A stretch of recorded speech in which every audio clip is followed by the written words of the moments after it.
இளைய மக்கா, இது என்னன்னு தெரியுதா? தேன் மிட்டாய். மலரும் நினைவுகள். பார்த்த உடனே வாங்கிட்டு வந்துட்டேன். இது கிடைக்க தான் செய்யுது இப்போவும். ஆனால் என்ன, இதெல்லாம் திங்குற அளவுக்கு நமக்கு நேரம் இல்லை. அப்புறம் அப்படியே பார்த்தீங்கன்னா ஆரஞ்சு மிட்டாய். எப்படி, அதாவது 25 பைசா கொண்டு போனால் 20 பைசாவுக்கு ஜாமான் தந்தால் இந்த 5 பைசாவுக்கு இந்த ஆரஞ்சு மிட்டாய் தான் தருவாங்க. அடுத்தது இந்த சக்கரை மிட்டாய். இதை எப்படி யூஸ் பண்ணணும், இதை வச்சு ஒரு விளாட்டே விளாடுவோம். சரியா? இதெல்லாம் தான் இன்றைக்கி நம்ம சாப்பிட போகிறோம். வாங்க சாப்பிடுவோம். முதல்ல தேன் மிட்டாய் சாப்பிடுவோம்.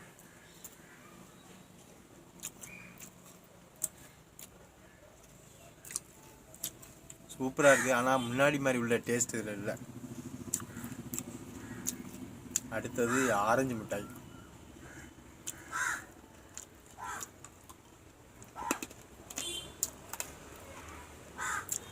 ஆரஞ்சு மிட்டாய்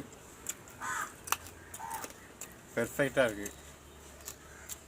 அடுத்தது சக்கரை மிட்டாய். இதில் தான் கொஞ்சம் வேலை இருக்குது. என்ன பண்ணி வச்சுருக்காங்களோ தெரியல.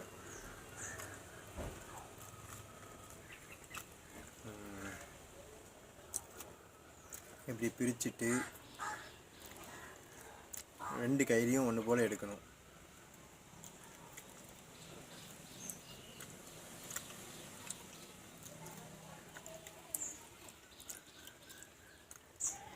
வாவ், கிட்டத்தட்ட 20 வருஷம் கழிச்சு இது விளாடுறேன். இருந்தாலும் மறக்கவே இல்லை பாருங்க. இன்னும் எப்படி சுற்றுது, செம்மையாக இருக்குல்ல?